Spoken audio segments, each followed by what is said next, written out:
I never touched her. Please, believe me." The cry ripped through the Dallas County Courthouse, raw and desperate. Maya Williams' voice shook with panic, her chest heaving as though the very air was choking her. She gripped the edge of the defendant's table, her knuckles pale against her dark skin, eyes wide with terror. The judge raised his gavel. "Order in the court." But the words barely mattered. The gallery had already turned into a storm. Murmurs burst into sneers, sneers into accusations. "Monster, child beater, she should rot in prison." The whispers clawed at her ears. Strangers who knew nothing of her life now hurled stones of judgment. Maya's legs trembled under the weight of it. She wanted to disappear, but the thought of Lily, her little Lily, kept her standing. At the plaintiff's table, Veronica sat with her pearl necklace gleaming, and her lips curled into a faint smile. She leaned toward Richard Hale, her voice low but sharp enough to cut. "The longer this drags on, the more she'll spin lies. We need this finished, Richard. For Lily's sake." Richard's jaw tightened. His gaze stayed fixed on Maya, but his ears drank in every poisonous word from Veronica. Maya saw it the way he leaned closer to Veronica, the way his shoulders stiffened as if armored by her influence. Panic rose in her throat like bile. "Richard," she cried out, her voice cracking into sobs. "Please, look at me. You know me. 3 years I raised your daughter when you were too busy. I fed her, rocked her to sleep. I never hurt Lily. I never could." For a fleeting second, Richard's eyes faltered. A memory flickered there, Lily's laughter. The sound of Maya's lullabies drifting through the halls of his Dallas estate. But then Veronica's hand slid over his, her nails pressing ever so gently, reminding him of the script she'd written. Richard turned back to Maya, his voice hard. "You betrayed my trust. My daughter had bruises on her face, and you expect me to believe that was an accident? You, of all people, dared to lay a hand on her?" "No," Maya sobbed, her body shaking violently. "That's not true. Ask Mrs. Peterson next door. Ask the cashier from the store we baked cookies that night." Lily was laughing. She was happy. Maya's breath caught like a knife in her lungs. "Richard, don't let her twist this.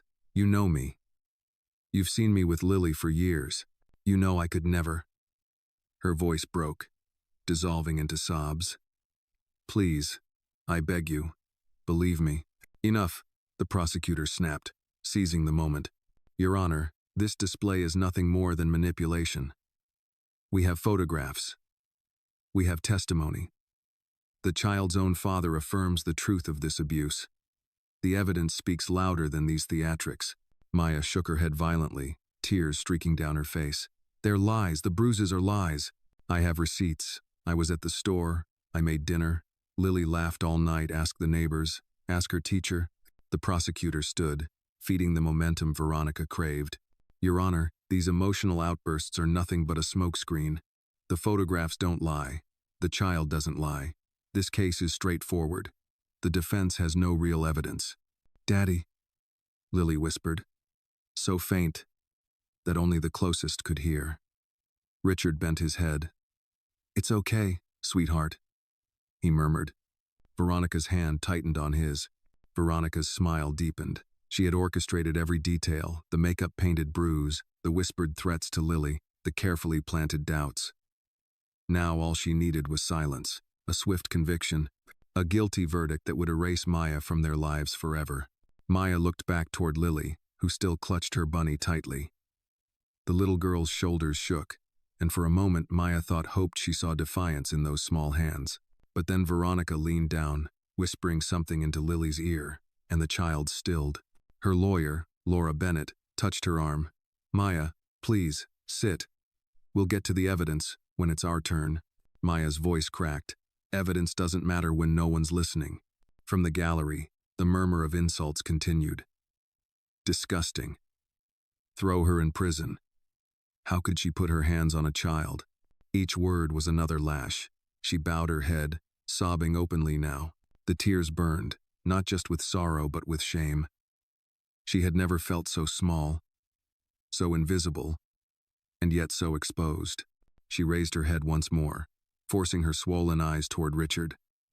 "Please, she whispered. Don't let her do this to me.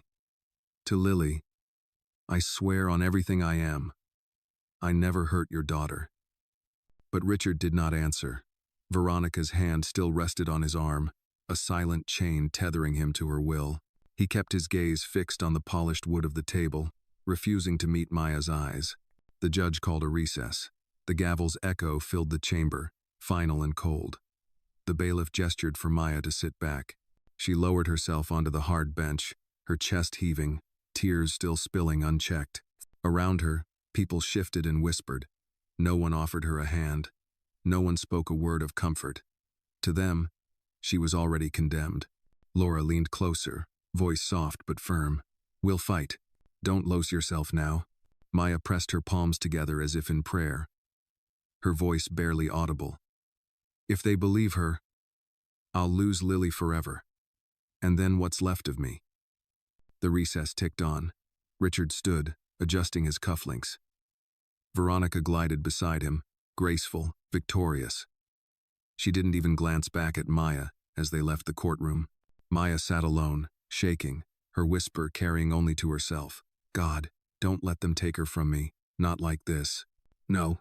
When the gavel struck again, the trial resumed, and though Maya's tears had dried to salt on her cheeks, her spirit burned with the stubborn spark of a woman who refused to surrender even as the world condemned her. The courthouse air still clung to Maya's skin like smoke as she was led back into the small holding room, her mind a whirl of whispers, insults, and Richard's unflinching silence. She buried her face in her hands, but what came back to her wasn't the gavel's echo. It was Lily's laughter, bright as a bell, from the mornings they used to share. Long before courtrooms and accusations, mornings had begun with the hiss of pancake batter meeting the skillet. Maya would rise before the sun, her modest apartment just a few streets away from the Hale mansion, and drive her dented old Chevy SUV through the still sleepy Dallas suburbs. She'd sing quietly to the radio old Motown songs her grandmother had loved as if rehearsing for Lily's smiles. At the Hale kitchen, Lily would already be waiting, perched on a chair with her bunny in hand, her hair messy from sleep. Are we making hearts today? She'd ask, pointing to the mixing bowl. Yes, ma'am, Maya would reply, pouring batter into shapes only a child's imagination could recognize. Hearts, stars, maybe even a bunny if I'm feeling fancy. No. The kitchen smelled of butter and maple syrup, and the sound of Lily's giggle when syrup dripped on her nose was enough to make the day worthwhile. Richard was rarely there. His seat at the long mahogany table sat empty, a folded newspaper marking his absence. He left early, chauffeured in a black Cadillac Escalade to meetings that never seemed to end. It hadn't always been like that. In the first months after his wife died, Richard had tried. Maya remembered evenings when he'd sit stiffly in the nursery, watching as she rocked Lily to sleep. He'd looked lost, like a man who had inherited a role he didn't know how to play. But as the years passed, his grief hardened into distance. His solution was to hire the best help, to build walls of convenience around his daughter. And that help had been Maya. She remembered the first time Lily called her Mommy Maya. It was after a nightmare, the little girl trembling, clutching Maya's shirt as she whispered, I wish you were my mommy. Maya had frozen, tears pressing behind her eyes, but she hadn't corrected her. Instead, she'd kissed the child's hair and whispered, I've got you. Those memories were her truth, stronger than any evidence Veronica could conjure. But truth without a voice was as fragile as smoke in the wind. The door of the holding room opened. Laura Bennett entered, carrying a file stuffed with papers. Her heels clicked sharply against the linoleum floor. But her expression was softer now. Maya, she said gently, pulling up a chair. I need you to stay strong. The judge thinks you're unstable when you cry like that. I can't help it, Maya whispered. Her voice cracked. They think I hurt her, Laura. They think I hurt Lily. She pressed her fists against her chest. That child is my life. Laura sighed, sliding the file across the table. I've reviewed the receipts you gave me. They help, but they're not enough on their own. We'll need character witnesses, neighbors, teachers, someone to stand up for you. Maya's eyes darkened. They won't. They've already decided who I am. A maid. A black woman. Easy to blame. Easier to discard. Laura hesitated, then leaned forward. You're not wrong. The system favors money, reputation. Richard has both. But I've seen juries change their minds. I've seen children speak when adults fail them. Maya swallowed hard. Her thoughts drifted again to Lily, how the little girl used to tug at her apron while she baked cookies, how she'd squeal when Maya read dinosaur books with roaring voices. Would she speak? Would she tell the truth? Or had Veronica poisoned even that innocence? Meanwhile, at the Hale mansion, silence hung heavier than the crystal chandeliers. Lily sat at the breakfast table, pushing scrambled eggs across her plate. Richard scrolled through emails on his tablet, his coffee untouched. Veronica sipped her juice, her eyes on Lily like a hawk. Eat, darling, Veronica said smoothly. You need to be strong. Lily shook her head. I don't want eggs. Richard looked up, irritation flickering across his face. Lily, listen to Veronica. The child's eyes watered. Where's Maya? She whispered. Veronica's smile stiffened. She won't be coming back, sweetie. And it's better this way. Richard shifted uncomfortably but said nothing. Veronica reached across the table, her hand brushing his. The sooner this trial ends, the sooner Lily can heal. We need closure. Richard. Closure. The word sat heavy on his chest. He remembered Maya's face in the courtroom. Tear-streaked. Pleading. A part of him had wanted to believe her, but Veronica's steady whisper in his ear drowned that voice. And what man, even one worth billions, could withstand the image of bruises on his daughter's face? Back in her small apartment, the one she hadn't set foot in for weeks since her arrest, Maya's belongings sat exactly as she'd left them. Lily's crayon drawings decorated the fridge, stick figures labeled me and Maya, holding hands beneath a sun with too many rays.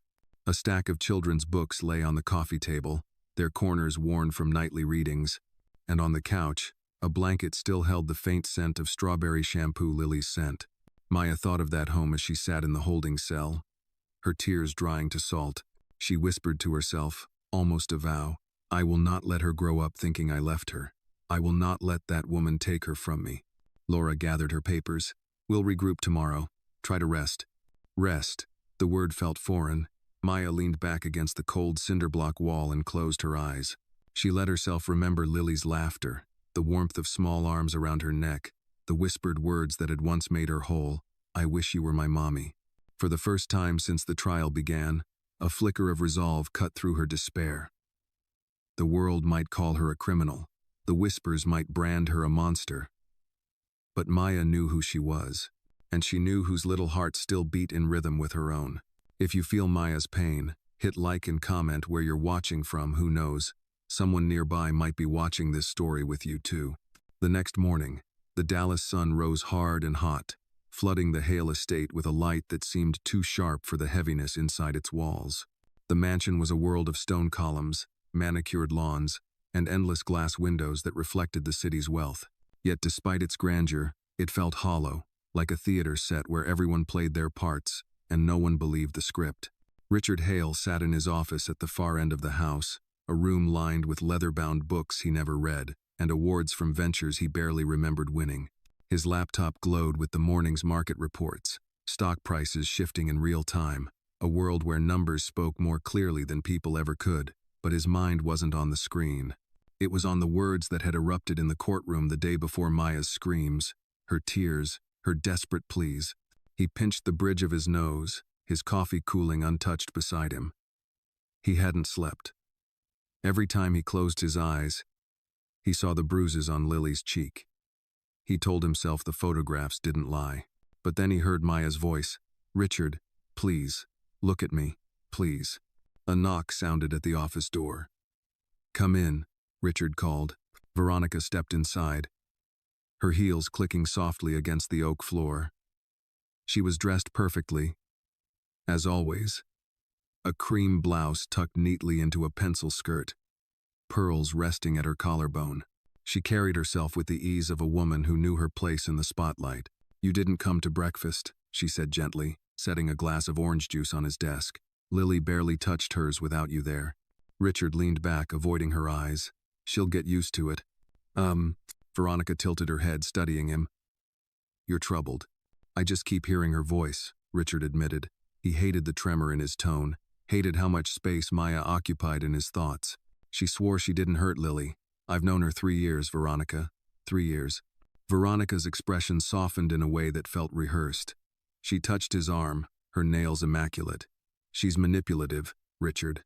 That's what guilty people do. They cry, they scream, they beg. You can't let her get into your head. Think about Lily. That child needs stability, not a dangerous maid confusing her. Dangerous." The word settled like a stone in Richard's chest. He wanted to believe it, but something in him resisted. He stood abruptly, moving toward the wide window that overlooked the gardens. Lily used to play there with Maya. He could still picture them chasing bubbles, Maya laughing freely as the child's small legs carried her across the grass. He had watched from this very window more than once, hidden behind the glass, telling himself he was too busy to join. "I don't know," he muttered. Veronica approached, slipping her arms around his waist from behind. "I do," she whispered. "You hired her to help, and now she's trying to take more than her place. You've seen the evidence.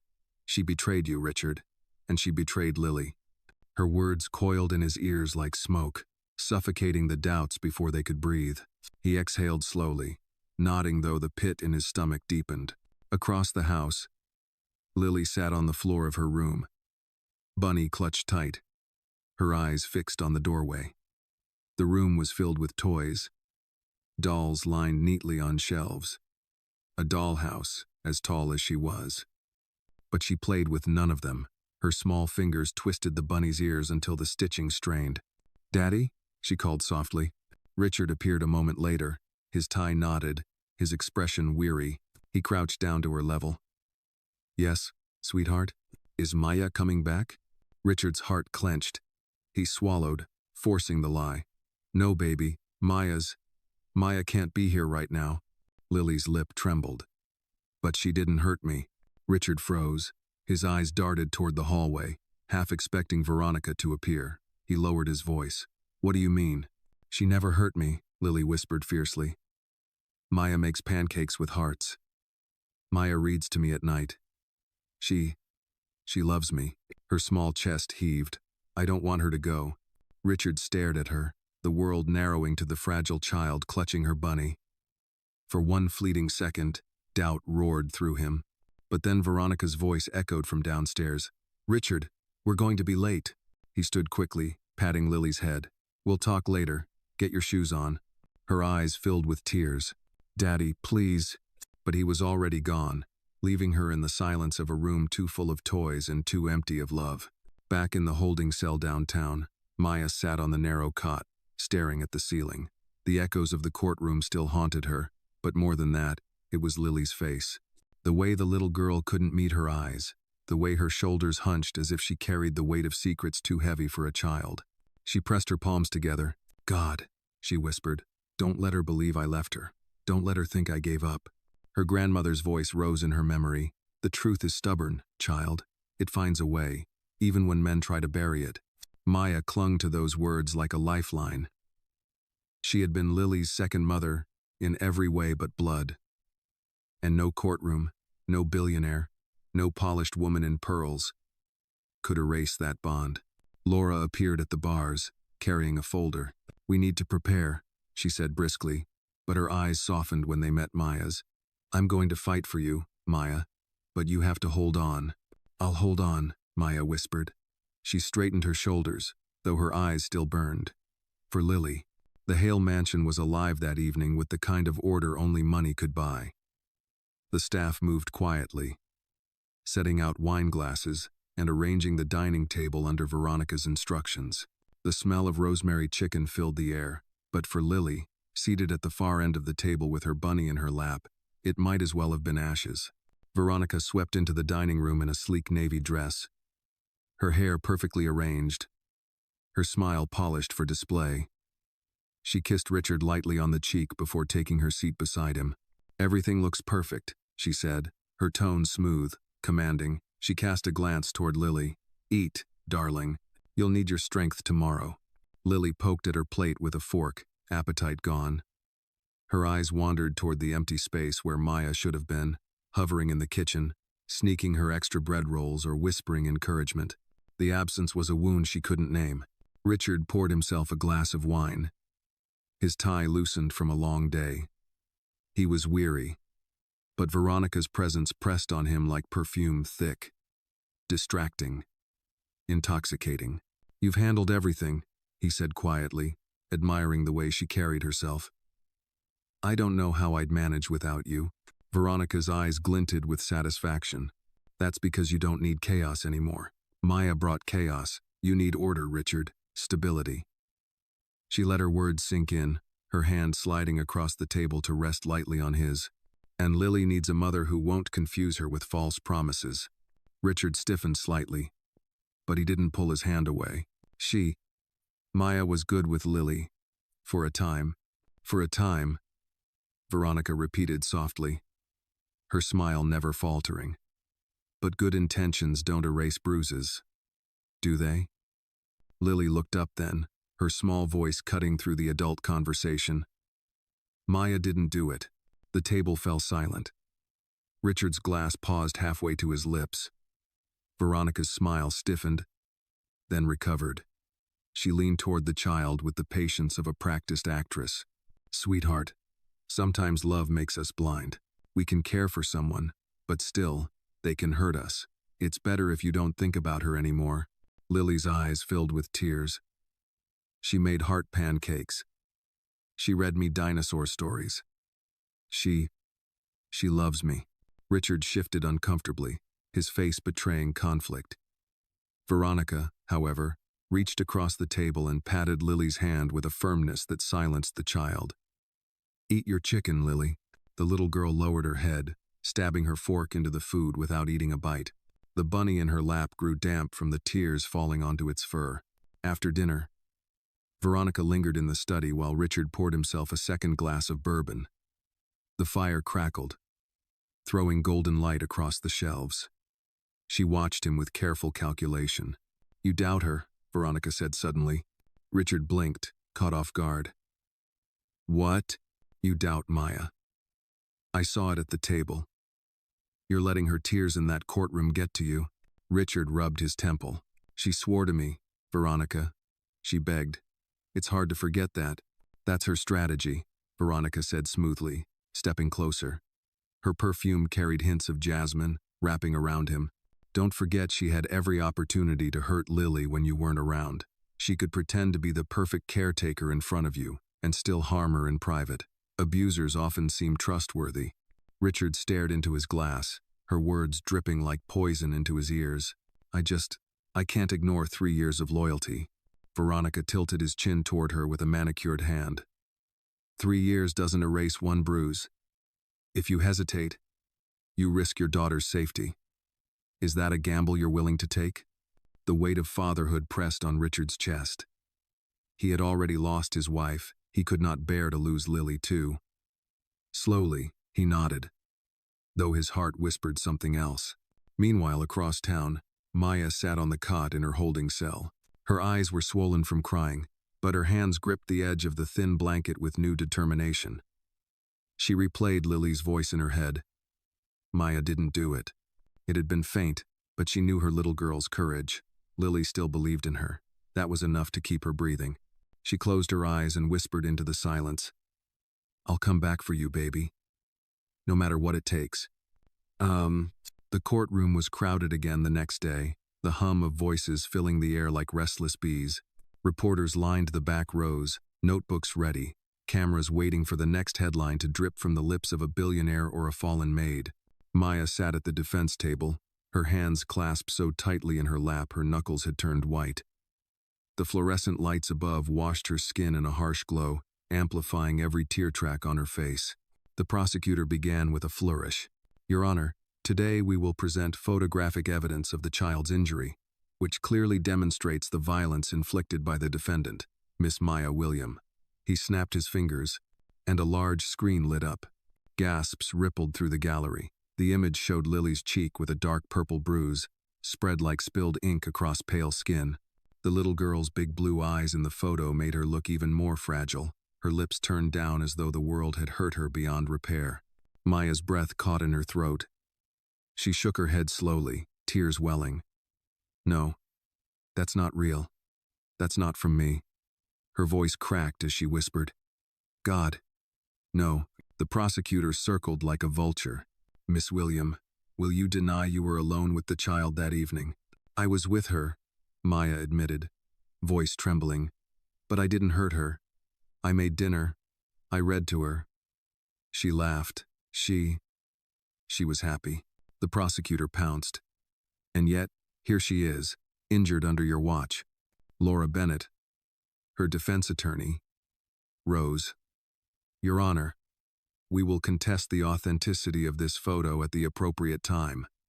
At present, this is a one-sided narrative. The judge nodded, but his eyes lingered on Maya with something between doubt and pity. The whispers began again in the crowd. Disgraceful. She looks guilty. They should have checked her background before hiring her. Maya closed her eyes, hot tears spilling down her cheeks. Every word cut deeper than the last. Then came the worst moment.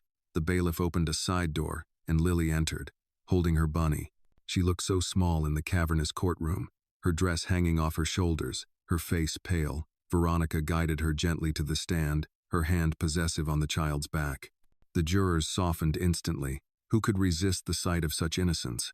Sweetheart, the prosecutor said, crouching slightly to meet Lily's eyes. Can you tell us what happened that night? Lily's lips trembled. She looked out at the room, at Maya, who sat frozen, her heart in her throat. Their eyes met just for a heartbeat and Maya mouthed silently. It's okay. Tell the truth. But Veronica leaned close, whispering something into Lily's ear before stepping back. The child's gaze dropped to the floor. Maya hit me, Lily whispered. The words were so soft they barely carried. But in the silence that followed, they might as well have been thunder. Maya's body shook as if struck. No, she gasped, clutching the table. Baby. No, don't say that. Her sobs echoed in the chamber. The judge banged his gavel. Miss William, control yourself. But Maya couldn't stop. Lily, tell them it's not true. Please, don't let her make you say it. Richard Hale sat stiffly at the plaintiff's table, his face pale. He wanted to look at Maya, to see if truth burned in her eyes. But Veronica's hand rested firmly on his arm, her grip saying everything words did not. The prosecutor smiled thinly. Thank you, Lily. That will be all. The child was escorted from the stand, her bunny clutched like a lifeline, tears streaking her cheeks. She did not dare look back at Maya. The courtroom erupted again, murmurs, judgment, disgust. Maya collapsed against the table, sobbing openly, her cries a raw wound on the polished floor. Laura bent close, her voice urgent. Maya, you must hold on. Don't give them the satisfaction of breaking you. Maya raised her tear-streaked face, eyes burning. They've already broken me, she whispered. At that moment, Detective Harris, seated quietly at the back of the courtroom, narrowed his eyes at the photograph still displayed on the screen. He leaned forward, studying the edges of the bruise. Something about it seemed too neat, too painted. His jaw tightened. He had seen real injuries in his 20 years. On the force, this didn't look right. But for now, Maya was drowning, the tide of lies rising higher around her. And as the judge called for a short recess, the bailiff escorted her out, her sobs echoing down the marble hallway. The marble hallway outside the courtroom echoed with Maya's sobs as the bailiff guided her back to the holding chamber. She pressed her palms over her face, ashamed that the entire city would now believe she was a monster. The whispers, the photographs, Lily's trembling voice repeating words that weren't hers at all pressed down like a weight she couldn't bear. Inside the holding room, Laura Bennett set her files on the table and crouched down in front of Maya. Listen to me, she said firmly, her voice low but urgent. You cannot let them see you crumble. The more emotional you get, the more you play into their hands. The jury will think you're unstable. Maya dropped her hands, her eyes bloodshot and swollen. She lied, she whispered. Lily lied because that woman told her to. I saw her whisper in her ear. I saw it. I know, Laura replied. though doubt flickered behind her eyes. But knowing isn't enough. We need proof. Maya shook her head violently. Proof? Proof? What proof is stronger than 3 years of love? I've been her mother when no one else was. I was there for every scraped knee, every fever, every nightmare. How can they not see it? Her voice cracked, breaking into sobs again. Why won't Richard see it? Laura took a slow breath. Because Veronica has her hooks in him, and because fear blinds people. A father sees bruises on his daughter's face and he panics. He listens to the first explanation that makes sense. Right now. That's Veronica's version. Not yours. Maya slumped against the wall, her body trembling. Then I've already lost. No, Laura said sharply, standing tall again. Not yet. Harris was in the back of the room. He's been watching. He noticed something. I could see it on his face. Maya blinked through her tears. Harris? The detective? Yes. He's not convinced. That's something. A crack in the wall. Laura gathered her files. We'll push harder tomorrow. For now, you need rest. Because the way this is going, they'll drag you through hell before we get to the truth. Meanwhile, in the judge's chambers, Veronica sipped from a glass of sparkling water, as though the trial were nothing more than a tedious social event. She crossed one leg elegantly over the other, her smile serene. Your Honor, she said smoothly. Surely it's unnecessary to prolong this. The child has spoken. The photographs are clear. For Lily's sake. It's best to close this quickly. Every additional day only reopens the wound. The judge regarded her warily, his gavel resting on the desk. Mrs. Monroe, I will not be rushed in my court. Of course not, Veronica replied sweetly, bowing her head. But think of the child. Would you want your granddaughter forced to relive trauma again and again? The judge's jaw tightened. He gave no answer, but Veronica's words hung heavy in the air. Across the city, Richard sat alone in his office at the mansion, staring at the fire flickering in the hearth. He had sent Lily to bed, her bunny still clutched tight in her arms. The silence of the house pressed in on him, broken only by the crackle of the flames. He remembered Maya's voice in the courtroom, raw and pleading. Richard, please, look at me. Please. It haunted him. He rubbed his temples, whispering to himself. What if she's telling the truth? Veronica entered quietly, a vision of poise in a silk robe. She draped her arms over his shoulders, pressing a kiss to his temple. You're thinking about her again, she said softly. Richard didn't answer. She fooled you for years, Veronica continued, her tone honey, sweet but sharp underneath. You thought she loved Lily, but you don't see what I see. You don't see how dangerous women like her can be. Richard finally turned, frustration sparking in his eyes. Dangerous? She bathed my daughter, cooked her meals, stayed up all night when Lily was sick. That woman gave more of herself than I ever did. Veronica's smile tightened, but she did not falter. And that's what makes her dangerous. She wanted more than her place. She wanted your child to see her as mother. She wanted to blur the lines. Admit it, Richard, she was stealing from you. Not money, but something deeper. Don't let guilt blind you. Richard slumped back in his chair, torn in 2 directions. His heart whispered one thing. Veronica's voice pressed another. In the silence that followed, he took another sip of bourbon and said nothing. Back in her cell, Maya lay on the cot, staring at the ceiling. Every sound of the jail echoed around her, the clang of doors, the shuffle of footsteps, the hollow coughs of strangers. She closed her eyes and remembered Lily's small voice.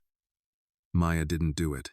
For one instant in the dining room, the child had spoken the truth. That flicker was enough to cling to. Maya clasped her hands together, whispering into the darkness, I'll hold on.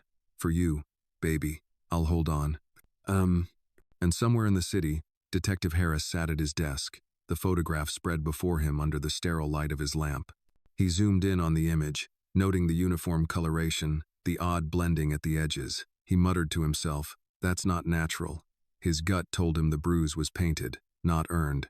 He leaned back in his chair, determination settling into his bones. Tomorrow, he would start asking questions no one wanted answered. Morning broke heavy and gray. clouds pressing low over Dallas, as though the city itself mirrored Maya's despair. From her holding cell, she couldn't see the sky, but she could feel the weight of it in her chest. That day, she would not be in court. Instead, she was transported briefly to the jail's visitor area while Laura handled procedural filings. The absence of the courtroom should have brought relief, but it didn't. It only gave her time to think, and thinking was its own prison. Outside those walls, the world had already decided her fate. In the grocery store where Maya had once taken Lily for cookies shaped like animals, customers whispered as they walked past the headlines plastered on newspapers. Billionaire's maid accused of child abuse. At the local church, the women who used to nod kindly at Maya now murmured about her name during prayer groups. Their words not of compassion, but condemnation. Mrs. Peterson, the elderly neighbor who had often watched Maya walk Lily to the playground, sat on her porch shaking her head. "I thought she was good," she told anyone who passed by. "But you never really know, do you?" Her words carried down the block, reinforcing the verdict the community had already reached. In the marketplace, two men stood by their pickup trucks, shaking their heads as they loaded lumber. "Shameful," one muttered. "Man hires help, and she turns on him like that." The other spat into the dirt. "She's exactly what people warn you about." The whispers spread like wildfire, and Maya, though she could not hear them directly, felt their sting all the same. When Laura arrived that afternoon, she carried not only her files but also the heavy truth of public opinion. "Maya," she said, setting her bag on the table in the visitor's room, "I need you to understand something. People out there, they've made up their minds. They think you're guilty. If this were a trial by community vote, you'd already be in prison." Maya's lips parted, her breath unsteady. "So that's it? All those years of love, of care, they mean nothing? They see my skin, my job, and that's enough?" Laura looked at her steadily. "That's the fight, Maya. This system isn't designed to listen to women like you, but that doesn't mean truth can't get through. It just means it's harder. You have to keep standing." Maya pressed her palms flat to the table. "I can't stand much longer, Laura. Not when everyone I loved is gone. Not when Richard looks at me like I'm filth." Laura softened, her voice gentle. "Do you still love him? After all this?" Maya's eyes brimmed. "I don't know if it's love, but I remember the man who grieved for his wife. The man who held Lily once when she was sick and looked so lost. I wanted to believe he could be more than his money, more than his fear. But maybe I was wrong." "Mint his aunt." Laura reached across the table, her hand steady. "Don't put your faith in Richard. Put it in Lily. She's the one who matters. And she knows the truth, even if she can't say it yet." Meanwhile, at the Hale mansion, Richard sat on the porch with a cigar he didn't smoke. His mind was elsewhere, haunted by his daughter's whispered words. Maya didn't do it. He replayed it over and over, the way her lips trembled, the fear in her eyes. He wanted to dismiss it as confusion, as Veronica insisted, but something gnawed at him. Veronica appeared, her hair in place, her robe tied neatly, as if even in private she could not allow imperfection. She slipped into the chair beside him, her hand resting on his knee. "You can't let doubt eat you alive, Richard," she said softly. "You saw the bruise. You heard Lily. It's over. The sooner you let go of her, the sooner Lily will heal." Richard exhaled smoke he hadn't realized he inhaled. "She begged me, Veronica. She swore on her life." "That's what liars do," Veronica countered gently, her voice a velvet trap. "They swear on everything until you can't tell where truth ends and lies begin. Don't let her fool you again. You have us now, you, me, and Lily. That's the family that matters." Richard nodded slowly, but inside, doubt remained, stubborn as a stone lodged in his chest. Back in her cell, Maya curled up on the cot, hugging herself against the cold. She thought of the neighbors' faces, the way they once waved when she drove Lily to school in her beat-up Chevy. She thought of the church ladies who smiled when she brought Lily to Sunday service. Now those same faces would turn away, lips curling in disgust. She whispered into the darkness, her voice breaking. "They've taken everything, my job, my home, my name, and now they're trying to take her." Her tears dampened the thin pillow, but her resolve hardened beneath them. "I won't let them. I'll fight, even if I have to crawl through hell." Detective Harris, in his modest office across town, studied the photograph again. The bruise bothered him still, the edges too perfect, the shade too uniform. He picked up the phone and dialed a contact in the crime lab. "I need a second opinion on a child injury photo," he said, his voice steady but laced with urgency. Discreetly. And fast. The case wasn't his, not officially. But something told him this was more than a maid's crime. Something here stank of manipulation, of careful staging. He jotted notes on a yellow pad. Veronica, access to child. Motive? His gut churned. If his hunch was right, this wasn't just about one bruise. It was about control over a child, over a billionaire, over the truth itself. As night fell, the city hummed with its usual noise, cars rushing down freeways, neon lights glowing, people laughing in bars. But for Maya, the world had gone quiet, reduced to the echo of insults in her memory. For Richard, the world had grown heavier, the ghost of doubt pulling harder each hour. And for Lily, curled up in her big empty bed, clutching her bunny, the world was nothing but a wish whispered into the dark. "Come back, Maya. Please come back." The Hale mansion glittered beneath the Texas sun, its wide windows catching light like a fortress made of glass. But inside, the air was heavy, almost suffocating. Lily sat cross-legged on the rug of her bedroom, bunny clutched against her chest. The room was filled with dolls, books, and toys, yet she touched none of them. Her small shoulders slumped forward, her eyes dull with a sadness no 5-year-old should know.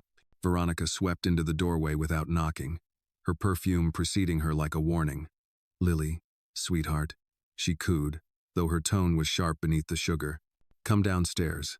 We need to practice what you'll say if the court asks you again." Lily's stomach twisted. She pressed her bunny tighter, whispering into its worn ear, "I don't want to." Veronica's smile was tight. She stepped closer, crouching so her eyes met the child's. "You must. Remember what I told you. If you tell the wrong story, Maya will disappear forever. You'll never see her again." Hot tears filled Lily's eyes. "But Maya didn't hurt me."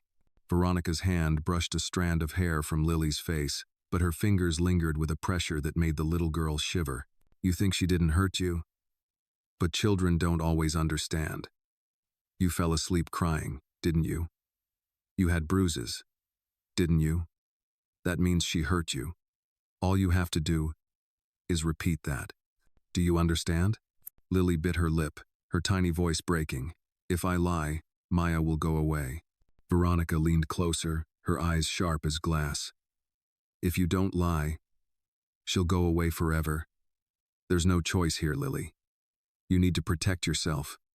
And your father." Downstairs, Richard sat in his study, his tie loosened, his eyes fixed on the amber swirl of bourbon in his glass. He could hear the faint murmur of Veronica's voice drifting from upstairs, though not the words. He didn't ask. He told himself she was helping Lily cope, preparing her for the trial. Still, unease pricked at him. He thought back to Maya's mornings in the kitchen, the smell of butter sizzling in the pan, the sound of Lily's giggle when syrup landed on her nose. That warmth had been real. Could a woman capable of that tenderness also strike a child? The contradiction gnawed at him. But then he pictured the photograph, the bruise, and his heart hardened again. At that very moment, across town, Maya sat hunched over the cold metal table in the jail's visitor room, Laura Bennett flipping through papers at her side. Maya's eyes were hollow, her voice ragged. "She's making her lie," Maya said, staring at her clasped hands. "I saw it in the courtroom." Lily wanted to speak, but that woman whispered to her, "She's scaring her." Laura adjusted her glasses, her brow furrowed. "If we can prove coercion, the whole case could turn. But proving it, that's nearly impossible without someone willing to testify. And Lily is too young, too afraid." Maya's head dropped into her hands. "Then what hope do I have?" Laura's voice softened. "You have me, and maybe more. Harris is circling. He's not convinced by the photo. If he digs hard enough, we might have a chance." Maya lifted her eyes, shining with tears. "I can take prison, Laura. I can take their hate. But I can't take Lily growing up, thinking I hurt her." Laura reached across the table, squeezing her hand. "Then hold on until we break through." That evening, Lily sat at the dinner table, silent as Richard tried to coax her to eat. Veronica sat poised, her fork moving gracefully, her every gesture rehearsed. "Lily, sweet pea, your father worked hard today. Don't you want to show him you're strong?" The child barely whispered, "I'm not hungry." Richard set his fork down. "Lily, you need to eat." Tears brimmed in her eyes. She looked at him with a desperation he didn't understand, her voice trembling. "Daddy, please." Maya didn't do it. The room froze. Richard's glass stopped halfway to his lips. Veronica's fork clinked against her plate, her smile faltering for the briefest second. Richard's heart lurched. "What did you say?" he asked, his voice low. Lily hugged her bunny tighter. "Maya didn't do it. She loves me. She never hurt me." For a moment, the truth hung in the air, fragile but luminous. Then Veronica's hand slid smoothly over Richard's, her voice calm, commanding. "Children don't always understand what's happening, Richard." She's confused. She wants to protect Maya because Maya tricked her into thinking she's her mother. That's what abusers do, they twist love into control. Richard looked between them, his daughter's trembling plea, Veronica's confident gaze. He wanted to believe Lily, but fear whispered louder. What if Veronica was right? What if trusting Maya meant risking his daughter's safety again? Lily's tears spilled over, her small shoulders shaking. Richard reached across the table, but instead of comfort, his hand fell limp beside his glass. "Sweetheart," he said, his voice unsteady, "sometimes people we love, they can hurt us without meaning to." The child's sob broke the silence, a sound so raw it cracked through the air like thunder. She pushed away from the table, running upstairs. Bunny clutched in her arms. Richard sat in silence, his face pale. Veronica leaned back, victorious, her smile returning as she sipped her wine. Upstairs, Lily hid beneath her blanket, whispering fiercely to her bunny, "Don't believe them, Maya. I won't let them take you away." And in a small office across town, Detective Harris flipped through his notes, the photograph glowing on his laptop screen. He muttered, "Something's wrong here. Something's very wrong." He picked up the phone, determination in his voice. "Time to start digging where they don't want me to." The next morning, the courthouse buzzed with reporters crowding the steps, cameras flashing as Richard and Veronica walked briskly through the front doors. Questions flew like arrows. "Mr. Hale, do you believe justice will be served? Veronica, are you planning to adopt Lily after the trial? Should Maya William face the maximum penalty?" Neither of them answered. Richard's jaw was set, his arm protective around Veronica, as if shielding her from the chaos. To the cameras, they looked like a united couple weathering a storm. To Maya, who was escorted in through the side entrance in shackles, it looked like betrayal wrapped in elegance. Inside, she found Laura Bennett waiting in a small conference room. Laura was in her early 30s, her suit wrinkled at the elbows, her brown hair pulled back into a bun that had frayed during too many late nights. She shuffled through a stack of papers, her eyes red from lack of sleep. "Maya," she said, glancing up, "we need to talk strategy." Maya dropped into the chair across from her, her hands shaking. "There is no strategy. They've already decided I'm guilty." "No." Laura leaned forward, her voice steady. "That's not true. We still have options. Look." She spread out documents across the table. "These are receipts. Witness statements. You were at the grocery store that night. You cooked dinner. You tucked Lily into bed. It all matters." Maya's laugh was hollow, bitter. "Receipts don't matter against a billionaire's word. Neighbors who once waved at me won't even look me in the eye anymore. They believe what's easy to believe, that the maid did it, that the black woman lost her temper." Laura hesitated, then sighed. "You're right. The odds are against us. But I became a public defender for people like you. People who get swallowed by a system built to protect the powerful. I don't have money. I don't have prestige, but I have the truth. And sometimes, that's enough." Maya studied her lawyer's face, searching for sincerity.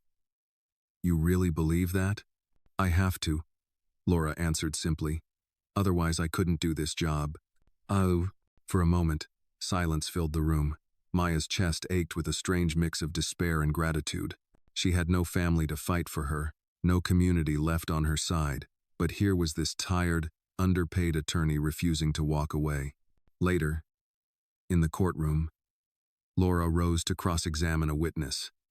Her voice carried, clear and measured. But Maya noticed the jurors' faces. Most already had their minds closed. The prosecution had painted her as reckless, unfit, dangerous. Every detail Laura brought up felt like a candle flickering in a hurricane. Richard avoided Maya's gaze. Veronica sat beside him, poised, her hand resting delicately on his arm.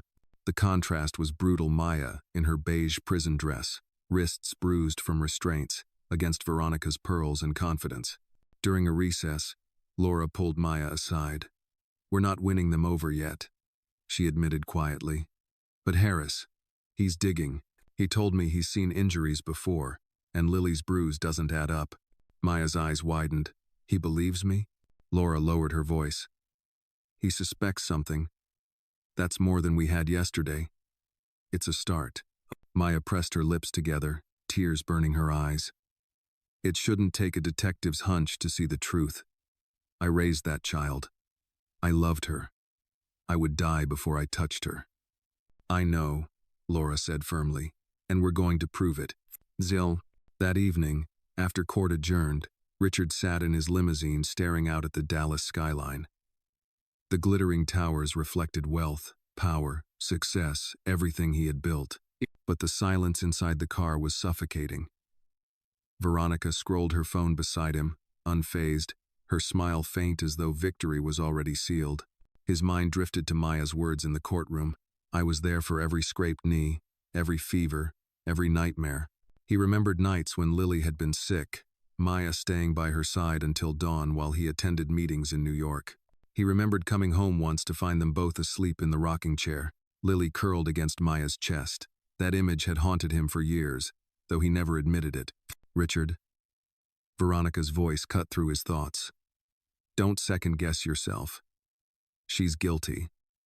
You need to focus on Lily's future." "Zero." He nodded absently. But doubt gnawed at him like termites in a beam. Meanwhile, in his small office, Detective Harris spread photographs across his desk. He compared Lily's bruise with real cases he'd handled: bike accidents, falls, even abuse. He circled the edges with a red pen, muttering, "Too uniform, too staged." He opened a drawer, pulling out a magnifying lens. Up close, he spotted faint glitter particles clinging to the skin near the bruise, particles that didn't belong to an injury. His gut clenched. "Makeup." He leaned back in his chair, staring at the evidence. "If this is what I think it is," he whispered, "someone's framing her." The city lights flickered outside his window. He picked up the phone and dialed Laura's number. "Tell your client not to lose hope," he said. "This isn't over."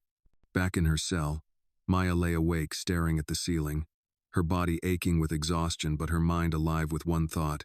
"Hold on, Lily. I'm coming back for you." Detective Harris sat at his cluttered desk long after midnight, the glow of his desk lamp casting sharp shadows across the room. Stacks of case files leaned precariously beside a cold cup of coffee. But his focus never wavered from the photograph of Lily's bruise. He turned the glossy print over and over, examining every edge, every line. Real bruises had depth, swelling, the uneven coloration of blood pooling under skin. This one was flat, too perfect, almost painted. And then there was the glitter. He'd seen makeup smudges before, on teenage girls sneaking lipstick, on actresses claiming accidents, but never on a 5-year-old's injury photo. He scribbled in his notebook, "Glitter equals cosmetic product?" He underlined it twice. Harris had been a cop for 20 years,